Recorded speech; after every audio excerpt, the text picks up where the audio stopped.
Hello friends, welcome to our YouTube channel teaching exam overload. दोस्तों, आज के session के अंतर्गत आपकी जो सीटेट दिसंबर 2023 की क्लासेज चल रही हैं उसमें आज आपकी सीडीपी की नेक्स्ट क्लास है, जिसमें आज का हमारा टॉपिक क्या है, अब्राहम मैस्लो का सिद्धांत। लेकिन उससे पहले हम मोटिवेशन के बारे में पढ़ेंगे, क्योंकि ये मोटिवेशन से संबंधित है यह सिद्धांत, इसलिए पहले मोटिवेशन को पढ़ेंगे, मोटिवेशन के प्रकार पढ़ेंगे, उसके बाद क्या पढ़ेंगे, अब्राहम मैस्लो का सिद्धांत। चलिए फिर सेशन को शुरू करने से पहले हमारी रिक्वेस्ट है कि हमारे चैनल को लाइक करें, सब्सक्राइब करें तथा ज़्यादा से ज़्यादा शेयर करें। चलिए फिर बिना किसी देरी शुरू करते हैं। चलिए इसमें पहला पॉइंट क्या है, मोटिवेशन। चलिए देखते हैं। अब प्रेरणा एक ऐसी आंतरिक शक्ति या बल या जोश जुनून होता है जो व्यक्ति को लक्ष्य की ओर ले जाता है या फिर अग्रसरित करता है। तो अब प्रेरणा क्या होती है, एक आंतरिक शक्ति होती है जो लक्ष्य की ओर अग्रसरित करती है। जैसे कि आपको सीटेट पास करना है, तो सीटेट पास करना क्यों है आपका लक्ष्य, क्योंकि आपको जॉब पानी है, आपको अपना समाज में जो अपना स्टेटस है उसको ऊंचा करना है, आपको अपने माता पिता के लिए कुछ कार्य करने हैं। तो ये क्या हो जाएगा, एक प्रेरणा हो जाएगा ना, क्योंकि जो आपका लक्ष्य है या लक्ष्य की ओर आपको अग्रसरित करेगा ये चीज़ें हैं। तो जॉब पाने में आपको क्या, आपका मोटिवेशन क्या है, आपको समाज में अच्छा स्टेटस बनाना है, अपने माता पिता के लिए कुछ अच्छा करना है। तो ये प्रेरणा हो जाएगा, क्योंकि यह आपके लक्ष्य की ओर आपको अग्रसरित कर रहा है। तो प्रेरणा आंतरिक शक्ति होती है जो व्यक्ति को लक्ष्य की ओर ले जाता है या फिर अग्रसरित करता है। जैसे पेपर पास करने के लिए बच्चे जो शक्ति लगाते हैं, तो पेपर पास करने के लिए बच्चे जो शक्ति लगाते हैं, क्यों लगाते हैं, क्योंकि उन्हें अच्छे नंबर से पास होना है, ताकि उनके माता पिता उन्हें अच्छा समझे। विभिन्न प्रकार के मोटिवेशन हो सकते हैं। किसी का मोटिवेशन होता है कि वह पास कर लेगा, 10th बोर्ड अच्छे से पास कर लेगा तो उसे बाइक मिलेगी, 12th अच्छे से पास कर लेगा तो उसे मोबाइल मिलेगी।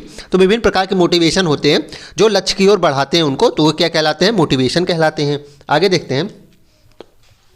मोटिवेशन के दो प्रकार होते हैं, एक इंटरनल होता है और एक एक्सटर्नल होता है। ध्यान रखिएगा, मोस्ट पॉजिटिव वर्ड अगर पूछा जाएगा तो इसमें पॉजिटिव जो टैग होता है, तो इंटरनल मोटिवेशन जो होता है वो पॉजिटिव होता है, लेकिन जो एक्सटर्नल मोटिवेशन होता है ये निगेटिव होता है। ध्यान रखिएगा, निगेटिव वर्ड कौन सा हो जाएगा, एक्सटर्नल मोटिवेशन जो होगा वह निगेटिव होगा, लेकिन जो आपके अंदर से खुद से मोटिवेशन आपका जागता है वो क्या कहलाता है, इंटरनल मोटिवेशन कहलाता है। चलिए देखते हैं दोनों क्या है।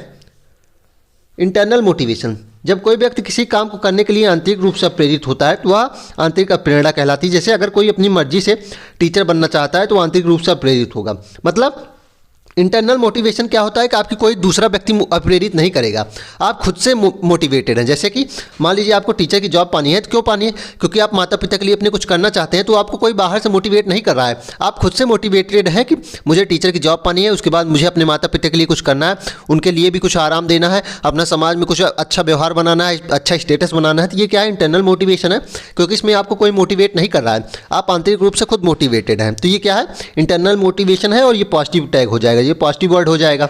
आगे देखते हैं। दूसरा हमारा एक्सटर्नल मोटिवेशन। दूसरा क्या है, एक्सटर्नल मोटिवेशन और बाह्य प्रेरणा। जब कोई व्यक्ति किसी काम को करने के लिए बाह्य रूप से या दूसरों के द्वारा प्रेरित होता है तो वह बाह्य प्रेरणा कहलाती है। तो अगर आप किसी दूसरे व्यक्ति के द्वारा प्रेरित किए जाते हैं तो वह क्या कहलाएगी, एक्सटर्नल मोटिवेशन कहलाएगी। जैसे बच्चों को सरकारी अध्यापक बनाने के लिए उसे पुरस्कार, दंड, प्रशंसा या लालच देना। तो जैसे मान लीजिए आपका कोई मित्र है, वह आपको मोटिवेट कैसे करेगा कि आप ये जॉब पालेंगे तो आपको अच्छे खासी इनकम हो जाएगी, आपकी जो सैलरी होगी बहुत अच्छी होगी, आप अच्छी गाड़ी से चलेंगे, आप अच्छे कपड़े पहनेंगे। तो ये सब क्या हो जाएगी, ये बाह्य प्रेरणा है ना, कोई दूसरा व्यक्ति आपको अभिप्रेरित कर रहा है, आप आंतरिक रूप से प्रेरित नहीं है। आपको बहला रहा है कि आप ये जॉब पर कर लेंगे तो आपके इतने स्टेटस अच्छा हो जाएगा, आपको अच्छी जॉब मिल जाएगी, अच्छी सैलरी होगी। तो ये क्या है, बाह्य प्रेरणा हो जाएगी। तो ये कैसा वर्ड है, ये निगेटिव वर्ड है ना, क्योंकि कोई दूसरा व्यक्ति प्रेरित कर रहा है आपको। आगे देखते हैं। जैसे देखिए इसमें पढ़ाया जा रहा है कि जो अच्छे से क्वेश्चन बता लेगा उसे चॉकलेट मिलेगी। तो ये क्या हो जाएगा, बाह्य प्रेरणा हो जाएगा। बाह्य प्रेरणा और इंटरनल मोटिवेशन एक्सटर्नल मोटिवेशन से प्रश्न बनते हैं, बहुत ज़्यादा प्रश्न बनते हैं।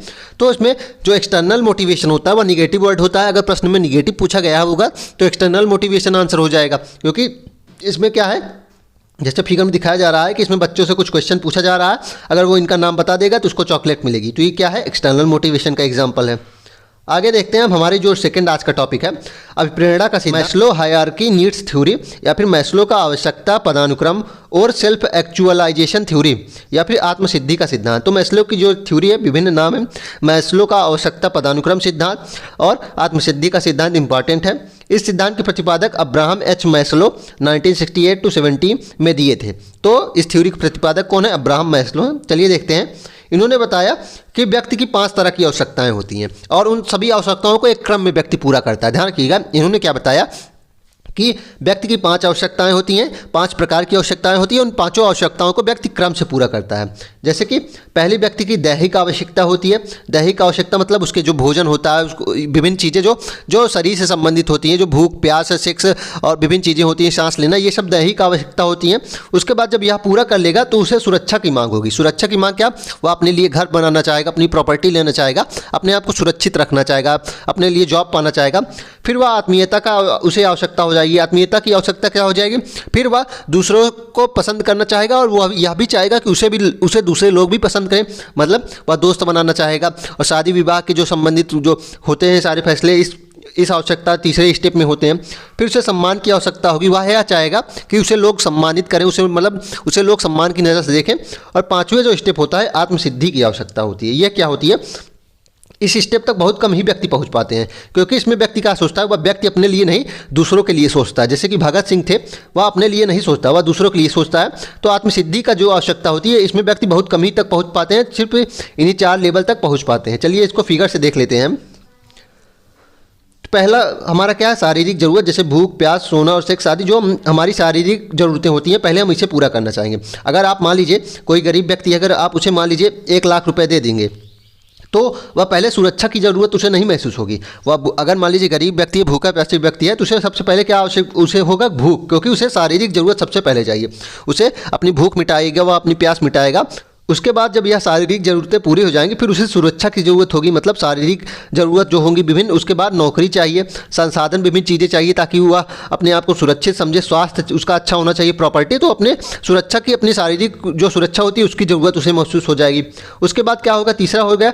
तीसरे में उसके बाद दोस्ती परिवार जीवन साथी आदि से संबंधित हो गए, मतलब उसमें उसके बाद क्या होगा? उसमें अंदर आत्मीयता का भाव आ जाएगा। वह दोस्ती बनाना चाहेगा, वह चाहेगा कि लोग उसे पसंद करें, वह भी लोगों द्वारा पसंद किया जाए और मैं भी लोगों को पसंद करूं, लोग भी मुझे पसंद करें।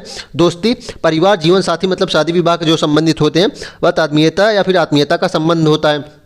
उसके बाद आत्मसम्मान। आत्मसम्मान में क्या होता है कि वह चाहता है कि लोग उसका आत्मसम्मान उसके बाद जागृत हो जाता है, मतलब वह चाहता है कि दूसरे को वह सम्मान करे, वह भी दूसरों द्वारा सम्मान पाए। और पांचवें में क्या होता है? पांचवा होता है आत्मसिद्धि की आवश्यकता। इसमें क्या होता है? इसमें व्यक्ति क्या करता है कि वह अपने लिए नहीं सोचता, वह दूसरे के लिए सोचता है। जैसे नेशनलिटी के लिए जो सोचा जाता है, अपने देश के लिए जो सोचा जाता है, वह क्या है? आत्मसिद्धि की आवश्यकता होती है। तो ये है 5वां लेवल। चलिए आगे देखते हैं। अब हमारा एक अगला टॉपिक है, लास्ट है अब प्रेरणा चक्र। हमारा लास्ट टॉपिक क्या है? प्रेरणा चक्र। चलिए देखते हैं। अब प्रेरणा चक्र में स्टेप कितने होते हैं? 6 होते हैं। स्टेप कितने होते हैं? 6। चलिए देखते हैं इन स्टेप को। पहला आवश्यकता होता है, फिर अंतर्नोद या फिर प्रबल प्रेरणा या फिर ड्राइव होता है, फिर उत्तेजना या फिर एराउजल होता है, फिर लक्ष्य निर्दिष्ट व्यवहार होता है, फिर उपलब्धि होती है, फिर उत्तेजना की कमी हो जाएगी। चलिए इसको फिगर से देखेंगे, अच्छे समझेंगे। तो इसमें क्या होगा? सबसे पहली आपकी कुछ आवश्यकताएं होंगी। आवश्यकता मान लीजिए आपको क्या है? आपको जॉब पाना है। आवश्यकता क्या है? आपको जॉब पाना है। फिर उसका क्या है? अंतर्नोद एक होता है। अंतर्नोद क्या है? इसको इंग्लिश में ड्राइव कहते हैं। अंतर्नोद क्या होता है कि आपको जॉब चाहिए क्यों? आपको जॉब क्यों चाहिए? आपको अपनी माता पिता के लिए कुछ अच्छा करना है। तो आवश्यकता क्या होती है? अंतर्नोद क्या होती है? जो आवश्यकता क्यों है उसको और ज़्यादा फोर्स करती है। मतलब जॉब आपको क्यों चाहिए, तो जॉब चाहने के लिए जो फोर्स करेगा कार्य, उसे क्या कहते हैं? अंतर्नोद कहते हैं। उसके बाद क्या होगा? आपको एराउजल होगा। उसके बाद क्या करेंगे? आप एराउज्ड रहेंगे हमेशा। मतलब इसका मतलब क्या होता है कि आप उस कार्य के प्रति बिल्कुल उत्तेजित रहेंगे। आप उस कार्य को हमेशा पाना ही चाहते हैं उसके बाद, और उसी के बारे में हमेशा सोचते रहेंगे। उसके बाद लक्ष्य निर्दिष्ट व्यवहार हो जाएगा। मतलब कि आप उस गोल जो आपका होगा, मान लीजिए जॉब पाना जो उदाहरण दिया गया है, तो उस गोल के प्रति आप एकदम उससे ही संबंधित कार्य करना चालू कर देंगे। जैसे कि बुक खरीदेंगे, आप विभिन्न कोचिंग ज्वाइन करेंगे। मतलब आपका जो गोल होगा, एक आप जिसके लिए परेशान है, उद्वेलन जिसके लिए है, आप उत्तेजित है, उसके संबंधित जितने भी कार्य होंगे उस लक्ष्य से ही संबंधित सारे कार्य करना चालू करेंगे, और फिर आपको उपलब्धि हो जाएगी। मतलब उसके बाद आप जॉब पा लेंगे। उसके बाद क्या होगा? लास्ट हमारा होता है कि उद्वेलन की कमी हो जाती है। मतलब आपकी जो इच्छाएं होती हैं, इच्छाओं की मतलब उद्वेलन मतलब क्या हो जाएगा कि आपकी जो एराउजल थी, जो आप बहुत ज़्यादा उत्तेजित थे, फिर उसके बाद उत्तेजना की एक कमी आ जाएगी ना। जैसे कि उदाहरण दूँ, मान लीजिए कि आप जॉब अगर पा लिए, उसके बाद मान लीजिए कोई दोबारा टीचिंग की जॉब निकल रही है या फिर सीटेट का फॉर्म निकल रहा है, आप जॉब पा लिए, तो उसके बाद आपको इस फॉर्म से मतलब होगा नहीं, आप उसको देखें भी नहीं, क्योंकि आपको इससे मतलब ही नहीं है। तो क्या हो जाएगा? उद्वेलन की कमी हो जाएगी। लेकिन उसके बाद फिर आपकी कुछ आवश्यकताएं होंगी। उसके बाद यह चक्र चलता रहता है, आपकी आवश्यकताएं फिर बढ़ती हैं।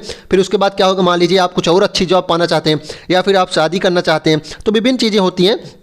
तो मतलब ये जो चक्र होता है यह चलता रहता है। आपकी आवश्यकता होती है, फिर आवश्यकताएं को जो फोर्स करती हैं वो क्या कहलाती हैं, अंतर्नोड या फिर ड्राइव इन्हें कहते हैं। क्या?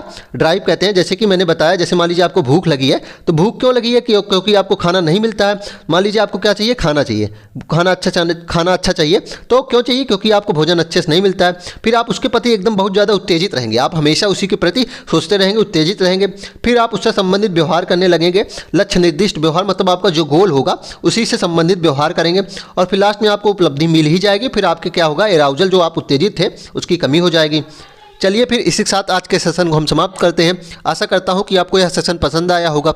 अगर आप इसी तरह के अन्य सेशन भी देखना चाहते हैं तो हमारे यूट्यूब चैनल को लाइक करें, सब्सक्राइब करें तथा ज़्यादा से ज़्यादा शेयर करें। साथ ही अगर आप इसकी पीडीएफ भी प्राप्त करना चाहते हैं तो हमारे टेलीग्राम चैनल का लिंक डिस्क्रिप्शन बॉक्स में, आप उससे ज्वाइन हो जाइए, आपको सारी पीडीएफ वहीं मिलेगी। चलिए फिर, धन्यवाद।